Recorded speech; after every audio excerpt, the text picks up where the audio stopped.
South কোরিয়ার সমুদ্রপাড়ে অবস্থিত এক গ্রাম ইয়ংবং ছবির মতো সুন্দর সেই গ্রামের সরু পথ ধরে নিজের বাড়িতে পৌঁছায় লি জংহুয়া নামেরই লোক। তার পোষা বিলারটাকে আদর করে ঘরে ঢোকে। তার মেয়ে ছোয়া তখন টিভি দেখছিল। মেয়েকে ডাক দিতেই সে পেছনে ফিরে তাকায়। দেখা যায় তার মেয়েটা ছিল একটা জম্বি। তবে জং ভয় না পেয়ে হাসি দিয়ে বলে, তোমার জন্য খাবার নিয়ে এসেছি। কিন্তু সোয়া কামড়ানোর জন্য অ্যাটাক করলে সে ধরে ফেলে আর বলে, তুমি হচ্ছ পৃথিবীর শেষ জম্বি। তোমাকে মারার জন্য মিলিটারিরা চারদিকে খুঁজে বেড়াচ্ছে। তবে আমি প্রাণপণে চেষ্টা করে যাব তোমাকে বাঁচিয়ে রাখতে আর সুস্থ করে তুলতে। আমি এর শেষ দেখে ছাড়ব। সদ্য মুক্তি পাওয়া সেরা জম্বি থ্রিলার এবং ইমোশনে ভরা এই মুভিটির নাম my daughter is a zombie. গল্পের সূচনা হয় আরও কয়েক মাস আগে সিওল শহরে।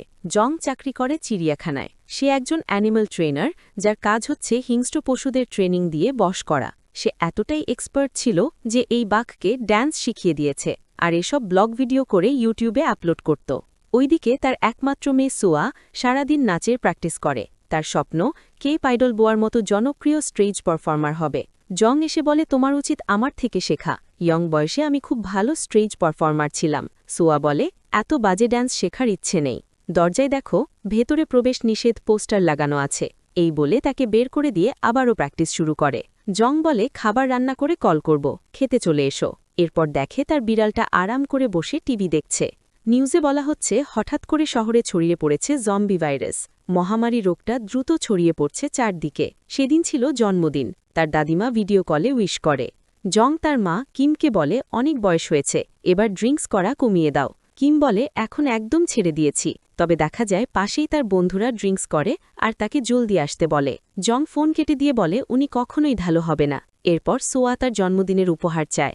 বলে, অ্যামিউজমেন্ট পার্কের টিকিট উপহার চেয়েছিলাম, তা না দিয়ে টেবিলে রেখেছ জঘন্য স্বাদের চূড়ো। জং বলে, এই খাবারটা কিনে না দিলে ছোটবেলায় অনেক কান্নাকাটি করতে। এই শুনে সোয়া তাকে সুরসুরি দিয়ে জিজ্ঞেস করে, আমার উপহার কোথায়? জং বলে, সোফার নিচে চেক করো। সেখানে খুঁজে পায় একটা বক্স, যার মধ্যে ছিল পার্কের টিকিট এবং হেডফোন। শব্দ শুনে বাহিরে তাকিয়ে দেখে পাশের বাড়ির আঙ্কেল আন্টি মারপিট করছে। এই মজার দৃশ্য দেখে রেকর্ড অন করে। তবে মহিলাটি তার স্বামীর ঘাড়ে কামড় দিয়ে অদ্ভুতভাবে তাদের দিকে তাকিয়ে থাকে। এই দেখে তারা লুকিয়ে যায়। সেই জম্বিটা তাদের দিকে এগিয়ে আসে। মাথা দিয়ে সজোরে আঘাত করে গ্লাস ভাঙার চেষ্টা করে। জংটা মেয়েকে ভেতরে পাঠিয়ে দেয় আর জম্বিটা কাজ ভেঙে ভেতরে ঢুকতে চাইলে সোফা দিয়ে চেপে রাখে। এরপর সোয়াকে নিয়ে বাহিরে চলে আসে। রাস্তায় ছিল অগণিত জম্বি। স্কুল ছাত্র, বৃদ্ধা, পথচারী, এমনকি একটা কুকুরও জম্বিতে পরিণত হয়েছিল। এই দেখে সাহায্যের জন্য কল করতে গেলে দেখে ইমার্জেন্সি মেসেজে জানানো হয়েছে নিরাপদ জায়গায় লুকিয়ে থাকতে। জং বলে, মিউজিক। এখান থেকে পালিয়ে তোমার দাদির কাছে, মানে ইউনবং গ্রামে যেতে হবে। গ্রামাঞ্চলে এখনও ভাইরাস ছড়ায়নি। এখন প্রথম চ্যালেঞ্জ হচ্ছে এই জম্বিগুলোকে অতিক্রম করে প্রধান সড়কে যাওয়া। তবে জম্বিরা তাদেরকে আক্রমণ করতে আসছিল তখন জং একটা বুদ্ধি বের করে। তা হলো নিজেরাও জম্বিদের মতো অঙ্গভঙ্গি শুরু করে, যার ফলে জম্বিরা তাদেরকেও জম্বি মনে করে। একটা জম্বি তার দিকে এগিয়ে আসলে এমন এক্সপ্রেশন দেয় উল্টো জম্বিটাই ভয় পেয়ে যায়। কিন্তু তাদের এই অভিনয় বেশিক্ষণ স্থায়ী হয় না। মানুষের গন্ধ পেয়ে জম্বিগুলো তাদেরকে তাড়া করে। দৌড়াতে গিয়ে ছুয়া হোঁচট খেয়ে পড়ে যায়। বৃদ্ধ জম্বিটা তাকে কামড়ে দিতে যাবে। জং মেয়েকে বাঁচাতে গিয়ে নিজেই কামড় খেয়ে বসে। তবে কপাল ভালো ছিল যে বৃদ্ধার দাঁতগুলো ছিল নকল। তারপর ছোয়াকে নিরাপদ স্থানে রেখে বেরোয় তার গাড়িটা আনতে। জম্বিগুলোকে পাশ কাটিয়ে কোনো রকমে গাড়িতে পৌঁছায়। এরপর সোজা তাদের ওপর দিয়ে চালিয়ে ছোয়ার কাছে চলে আসে। বাবাকে দেখতেই সে ছুটে গাড়িতে উঠে পড়ে। নিরাপদে বের হতে পেরে জং ব্যাপক খুশি ছিল, কিন্তু ছোয়ার ছিল মন খারাপ এবং সে নিজের হাত লুকানোর চেষ্টা করে। এই দেখে জং তার হাত উঠিয়ে দেখে তার হাতে ছিল জম্বির কামড়ের দাগ। ছোয়া বলে, যখন তুমি গাড়ি আনতে যাচ্ছিলে তখন একটা ছোট্ট বাচ্চা হাতে কামড় দেয়। আমি জম্বি হতে চাই না, আমাকে বাঁচাও। জং বলে, এই ছোট্ট কামড়ে তোমার কিছুই হবে না, তোমাকে হসপিটালে নিয়ে যাব। তবে ধীরে ধীরে সুয়ার দৃষ্টি ঘোলা হয়ে আসে। কিছুক্ষণ পরেই সে পরিণত হয় জম্বিতে। বিড়ালটাও বুঝতে পেরেছিল সুয়ার অবস্থা। হঠাৎ সে তার বাবাকে আক্রমণ করে। জং তার হুডি বেঁধে তাকে সিট বেল্ট দিয়ে আটকে রাখে। এরপরেও তাকে থামানো যাচ্ছিল না। সিট বেল্টটা হাত থেকে ফসকে গেলে মাথায় আঘাত লেগে অজ্ঞান হয়ে যায়। এরপর রাতের বেলা কিম বাড়ি ফিরে তার ছেলে জংকে দেখে। জং বলে, সুয়ার শরীরটা ভালো না, তাই চলে এসেছি। এই শুনে সে ভেতরে গিয়ে দেখে ছোয়াকে বেঁধে রাখা হয়েছে। তবে সে বাঁধন খুলে তার দাদিমাকে আক্রমণ করে। এই দেখে কিম পিঠ চুলকানির লাঠিটা নিয়ে মেরে তাকে অজ্ঞান করে ফেলে। এরপর টিভিতে শুনতে পায় ভাইরাসটা এখনও গ্রামের দিকে ছড়ায়নি। একটা সামরিক বাহিনী গঠন করা হয়েছে জম্বিগুলোকে মারার জন্য। এরপর দিন মেয়েকে নিয়ে আসে পাশের শহরের হসপিটালে। প্রথমে সে একাই ভেতরে যায়, দেখে সেখানে অলরেডি ভাইরাস ছড়িয়ে পড়েছে। সামরিক বাহিনী চলে আসে মারার জন্য। তবে মহিলাটি তার জম্বি ছেলেটাকে গুলি না করার জন্য রিকোয়েস্ট করে। তখন তার জম্বি ছেলেটাই তাকে কামড়ে দেয়। পরিস্থিতি সামাল দিতে মা ছেলে দুজনকেই গুলি করা হয়। এসব দেখে জং বাড়ি ফিরে আসে। তখন নিউজে বলা হচ্ছিল কেউ কেউ যদি পরিবারের জম্বি সদস্যকে লুকিয়ে রাখে তাহলে তাদেরকে অ্যারেস্ট করা হবে, আর কেউ যদি সামরিক বাহিনীকে কল করে জম্বি মারতে সাহায্য করে তাহলে তাকে পুরস্কৃত করা হবে। এই শুনে জং ভাবে গুলি খেয়ে মরলে তার মেয়ে বেশি কষ্ট পাবে, তার চাইতে নিজের হাতেই মেরে পুঁতে রাখবে গর্ত করে। যখন সুয়ার মাথায় আঘাত করতে যাবে তখন তার মায়াবী চেহারাটা তার চোখে ভেসে ওঠে। মেয়েকে ঝরিয়ে ধরে অঝরে কান্না শুরু করে। তবে সুয়া তাকে কামড় দিতে যাবে। সে তাকে আটকে বলে, চলো বাবা মেয়ে একসাথে মরে যাই। তার মা বলে, অভিনয় ছেড়ে সরে দাঁড়াও, আমি ওকে মারব। এই দেখে জং তাকে থামিয়ে দেয়। কিম বলে, ওকে মারা ছাড়া আর কোনো উপায় নেই, যে কোনো সময় আমাদেরকে কামড়ে দেবে। এই নিয়ে তাদের ঝগড়া শুরু হয়ে যায়। তখন বিড়ালের চিৎকার শুনে লক্ষ্য করে সুয়া পালিয়ে গিয়েছে। তারা গ্রামের অলিগলি থেকে শুরু করে সব জায়গায় সুয়াকে খুঁজে বেড়ায়। বাকি ছিল সমুদ্রপরের পুরনো একটা ঘর। কিম বলে, সে এখানে কেন আসবে? ভেতরে গিয়ে দেখে সুয়া ওই ঘরেই ছিল। জং বলে, ছোটবেলায় সে এখানেই এসে একাই খেলাধুলা করত, এখনও ঠিক তাই করছে। দেখে মনে হচ্ছে ওর ভাইরাসটা পুরোপুরি ছড়ায়নি। লক্ষ্য করে দেখো, ও তোমাকে দেখে ভয় পাচ্ছে, কারণ তুমি ওকে চুলকানির লাঠি দিয়ে মেরেছিলে। এই বলে সুয়ার পছন্দের গানটা প্লে করে। গানটা শুনতেই তার মধ্যে রিয়াকশন দেখা যায়, আর কিছুক্ষণের মধ্যেই সে নাচতে শুরু করে। জং মাকে বলে, এই গানের সাথে ও ডান্স প্র্যাকটিস করত, দেখো আমাদের সুয়া বেঁচে আছে। সব বুঝতে পেরে কিম তার নাতনিকে বাড়ি নিয়ে আসে। জং একটা ভিডিও প্লে করে, যেখানে ডক্টর বলছিল ভাইরাসটা ধীরে ধীরে মস্তিষ্কের টিস্যুগুলো ধ্বংস করতে থাকে, যার ফলে সমস্ত স্মৃতি ভুলে গিয়ে পশুর মতো আচরণ করে। যদি অ্যান্টিডট বা প্রতিষেধক দেয়া যায় তাহলে টিস্যুগুলো পুনরায় রিপেয়ার হয়ে স্মৃতি ফিরে আসলে জম্বিটা মানুষে পরিণত হবে। তবে এখনও জম্বি ভাইরাসের অ্যান্টিডট তৈরি হয়নি, আমরা চেষ্টা করে যাচ্ছি। জং বলে, মনে হচ্ছে ওর স্মৃতিশক্তি ফিরিয়ে আনতে পারলে ভাইরাসটা দুর্বল হয়ে যাবে। কিম বলে, ওসব ছাড়ো, যদিও আমার নাতনি হয়ে থাকে তাহলে ওর পছন্দের এই ডিম ভাত খেয়ে নিবে। কিন্তু সে তা না খেয়ে মাংস খেতে শুরু করে। তখন সেই বাড়িতে একটা গাড়ি এসে থামে। ডংবি নামের এই লোকটা হচ্ছে জংয়ের কাজিন এবং বাল্যবন্ধু। জং বাড়ি এসেছে শুনে দেখা করতে চলে এসেছে। বলে, শুনেছি তোমার শহরে জম্বি ছড়িয়ে পড়েছে, তুমি তো দেখছি দিব্য সুস্থ, তবে সুয়া কোথায়, তার কি অবস্থা? এই বলে তাদেরকে ঠেলে দরজা খুলে দেখে সে ভয়ঙ্করভাবে খাবার খাচ্ছে। বিষয়টা বুঝতে পেরে বলে, একজনকে কল করতে হবে, এক্ষুনি আসছি। এটা দেখতে পেয়ে জং তার মোবাইল ফোনটা ছিনিয়ে নেয়। কিম বলে, মেয়েটা পুরোপুরি জম্বি হয়নি, তাকে কিভাবে সুস্থ করা যায় তার চেষ্টা করো। এরপর জংয়ের ফার্মেসিতে চলে আসে। বলে, দেখো কিছুক্ষণ আগেও সে গোয়ার গানের সাথে ডান্স করেছে। ওর স্মৃতি ফিরিয়ে আনার জন্য আমি ওকে প্রশিক্ষণ দেব, ঠিক যেভাবে চিড়িয়াখানার হিংস্র পশুদের ট্রেনিং করাই। বাবা হিসেবে মেয়েটাকে কিভাবে মরতে দেই বলো? ওইদিকে সোয়ার দাদিমা তাকে গোসল করায়। সে কামড় দিতে চাইলে তাকে শাস্তি দেয়। এরপর তাকে ঘুম পাড়ায়। জং এসে বলে, ডংবে বলেছে আগামীকাল সকালে গ্রাম ছেড়ে চলে যেতে, নয়তো সামরিক বাহিনী খবর দিবে। পরদিন সকালবেলা উঠে লক্ষ্য করে ডংবে তাদের বাড়ির সামনে গাড়িতে সে রেগে গিয়ে বলে, পাহারা দিতে হবে না, আমরা চলে যাব। তবে সে বলে, সিদ্ধান্ত নিয়েছি সুয়াকে প্রশিক্ষণ করানোর জন্য, তোমাকে সাহায্য করব, বন্ধু আর কাজিন হিসেবে এটা আমার দায়িত্ব। এই শুনে জং খুশিতে জড়িয়ে ধরে। এরপর খুব সকালে তারা বেরিয়ে পড়ে। সুয়াকে বেঁধে নিয়ে রওনা হয়। চলে আসে পাশের একটা দ্বীপে, যেখানে মানুষজন থাকে না। সেখানে সুয়ার ট্রেনিং চালু হয়। প্রথমেই তার কামড় কন্ট্রোলের জন্য একটা নকল হাত সামনে ধরে, তবে সে নিজেকে কন্ট্রোল করতে পারে না, এমনকি ডংবেকেই তাড়া করে বেড়ায়। জং বলে, ওর চোখের দিকে তাকিয়ে থাকবে আর সোজা হয়ে দাঁড়িয়ে থেকো, তাহলে তোমাকে আক্রমণ করবে না। এভাবে প্রথম দিনের শারীরিক ট্রেনিং শেষ হয়। বাড়ি ফিরে মানসিক ট্রেনিং শুরু করে। বলে, যদি তুমি আমাকে পছন্দ করো তাহলে চোখ দিয়ে দুবার এমন করবে। সুয়া ঠিক তেমনই করে, যা দেখে জং খুব এক্সাইটেড হয়ে তার মাকে জানায়। তার মা বলে, ও তোমাকে পছন্দ করেছে ঠিকই, তবে খাবার হিসেবে দেখে সে কামড়ানোর জন্য রেডি হচ্ছে। আক্রমণ করলে জং হুইসেল বাজিয়ে থামায়, তবে সে থেমেছিল কিমের চুলকানির লাঠির ভয়ে। এরপর দিন তারা সুয়াকে বলে, এভাবে এক্সারসাইজ করো। সকালের ব্যায়াম মস্তিষ্কের টিস্যু পুনর্গঠনে সাহায্য করে। জং দেখে সুয়া তাদের মতো চেষ্টা করছে। এই দেখে তার একটা ছবি তুলে রাখে। ছবিটা ডায়েরিতে লাগিয়ে লিখেছিল, আজকে ট্রেনিংয়ে সুয়া ভালো করেছে। আর ওদিকে তার দাদিমা লাঠির ভয় দেখিয়ে তাকে খাওয়ায়। জং লেখে, আমাদের নতুন আবিষ্কার হচ্ছে পেট ভরা থাকলে শোয়া কামড়ায় না। নিউজে বলা হয় আজ পুরো দেশে মাত্র ৩ জন কামড় খেয়েছে। ভাইরাসের সংক্রমণ দিন দিন কমে আসছে। তবে জম্বি ধরিয়ে দিতে পারলে আগের চেয়ে দ্বিগুণ পুরস্কার দেয়া হবে। এরপর থেকে প্রতিদিন ভোরবেলা শারীরিক ট্রেনিং আর বাড়ি ফিরে চলে মানসিক ট্রেনিং। এসব ছবি তুলে ডায়েরিতে লিখে রাখে জং। শহরের কোলাহল সরে এসে নিজেও তার গ্রামটা খুব এনজয় করছিল। গ্রামের সরু পথ ধরে নিজের বাড়িতে পৌঁছায়। বিড়ালটাকে আদর করে ঘরে ঢোকে। শুয়া তখন টিভি দেখছিল। সে বলে, অনেকক্ষণ ধরে কিছু খাওনি, খাবার নিয়ে এসেছি। ক্ষুধার্ত থাকায় তাকে কামড়ানোর চেষ্টা করে। জং নিজে থেকেই হাত বাড়িয়ে দেয় তার মুখের সামনে। এ দেখে বিড়ালটা ভয় পেয়ে যায়। তবে সে খুব কাছাকাছি গিয়েও নিজেকে কন্ট্রোল করে ফেলে। জং খুশি হয়ে বলে, তুমি উন্নতি করছ। পরদিন উঠোনে বসে মানসিক ট্রেনিং দেয়। নিজের ছবি দেখিয়ে বলে, এটা শোয়া হচ্ছে আমি, বাবা বলে ডাকো। ছোঁয়া অনেক চেষ্টা করেও ব্যর্থ হয়। কিম বলে, আদর করে জিজ্ঞেস করো, ঠিকই বলবে। বলে, আমাকে দাদিমা বলে ডাকো। এবারও সে চেষ্টা করেও পারে না, যদিও বিড়ালটা দাদিমা বলে ডাকছিল। এই দেখে সে রেগে যায়। তখন কিম ইউটিউবের মেকআপ ভিডিও দেখে ছেলেকে বলে, দেখো ছোঁয়ার মন খারাপ, নিশ্চয়ই বাহিরে যেতে চায়। ওর জন্য মেকআপের সব কিছু কিনে আনো। রক্তশিরার স্পষ্ট সবুজ দাগগুলো মেকআপ দিয়ে ঢেকে বাহিরে নিয়ে যাব। কিমের দিয়া মেকআপ মিস্ট নিয়ে চলে আসে দোকানে।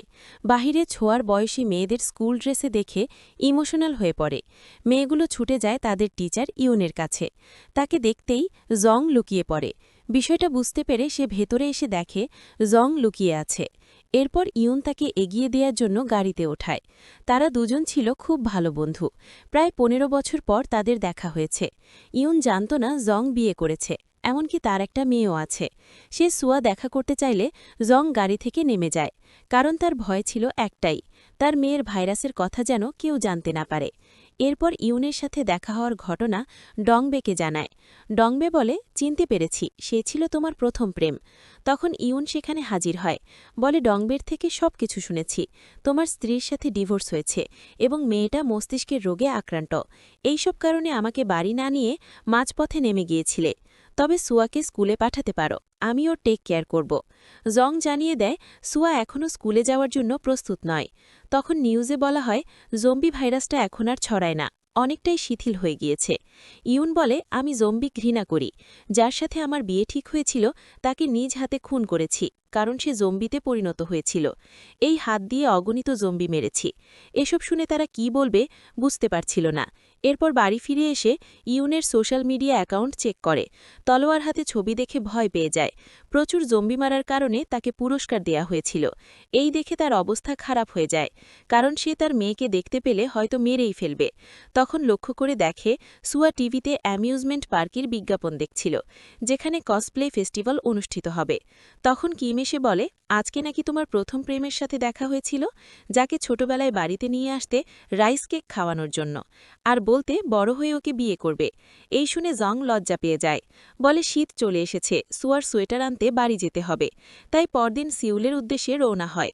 রাস্তায় মানুষ আন্দোলন করছে যেন জম্বি ভাইরাসে সংক্রমিত মানুষদের না মেরে শীঘ্রই যাতে অ্যান্টিডট বা প্রতিশোধক ঔষধ তৈরি করা হয়।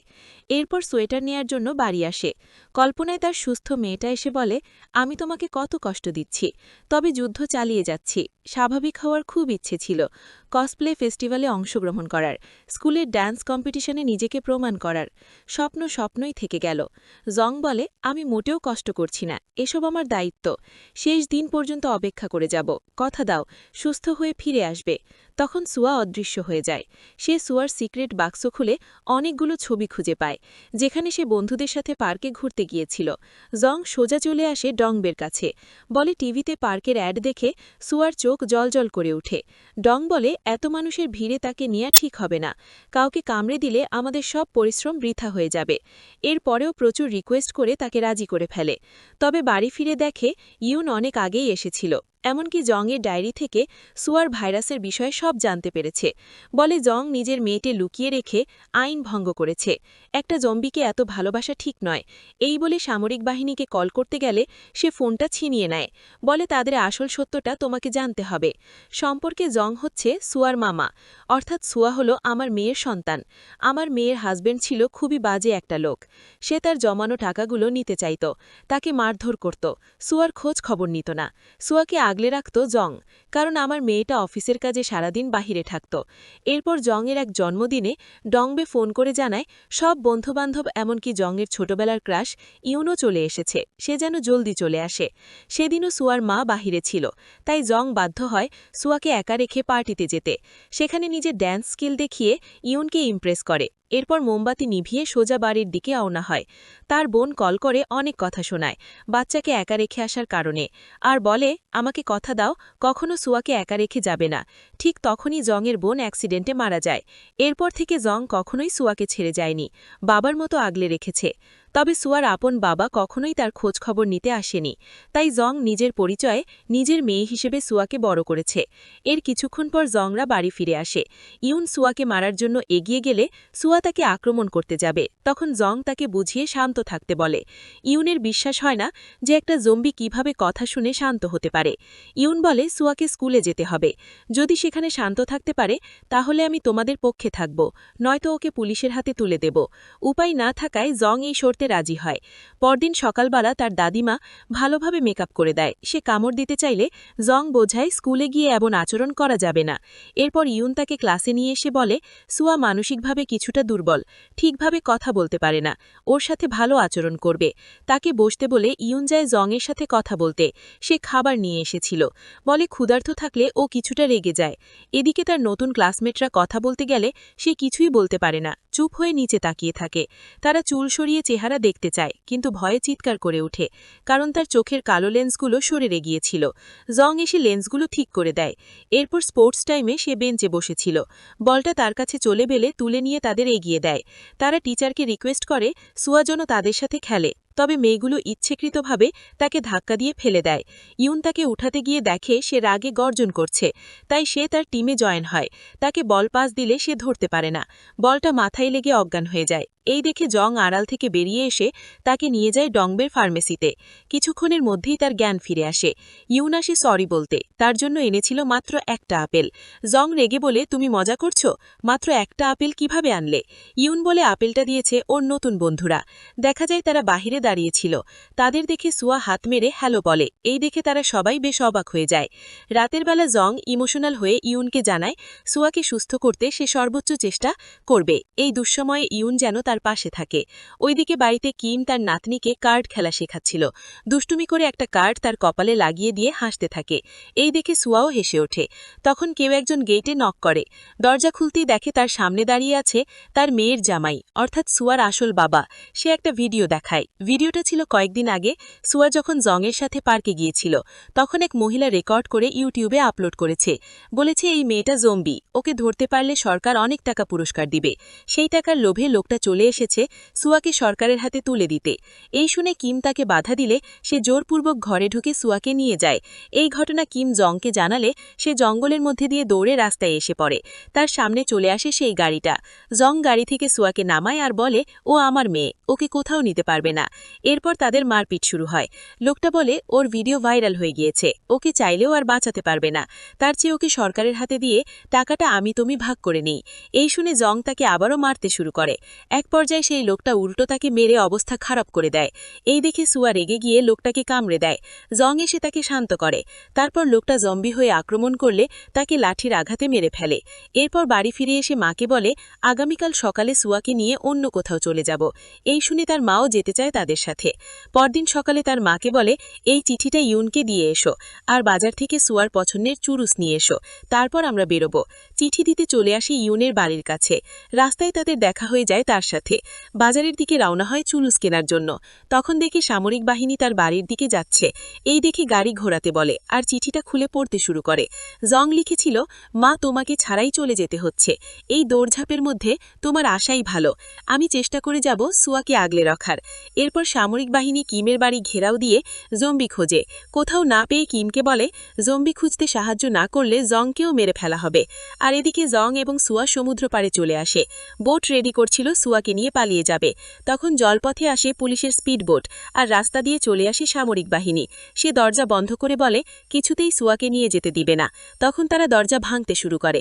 সে মেয়েকে বলে, আমাকে কামড়ে দাও, আমি সবাইকে মেরে তোমাকে নিয়ে পালিয়ে যাব। তবে সুয়া তাকে কিছুতেই কামড়াতে চায় না, কিন্তু জংয়ের কান্না আর আকুতি শুনে তাকে বুকে জড়িয়ে নিয়ে কামড়ে দেয়।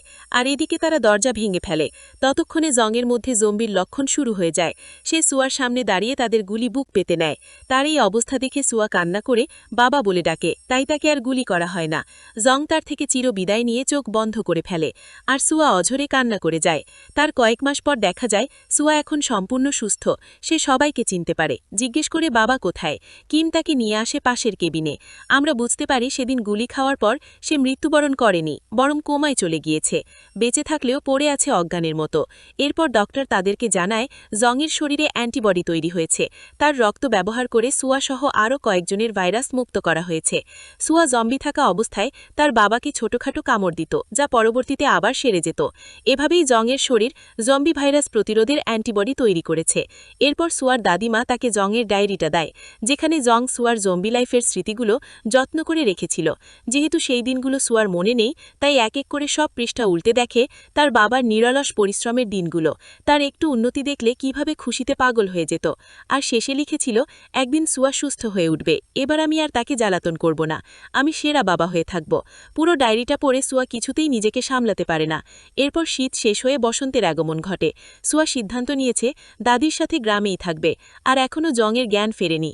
তারপর স্কুলের ড্যান্স কম্পিটিশনে সুয়া অংশগ্রহণ করে। সেই ভিডিও ইউন দেখায় জংকে। হঠাৎ লক্ষ্য করে জং আঙুল নাড়াচ্ছে। এরপর সে ধীরে ধীরে সুস্থ হয়ে ওঠে আর ছবির মতো সুন্দর সেই গ্রামে বাকি জীবনটা কাটিয়ে দেয়।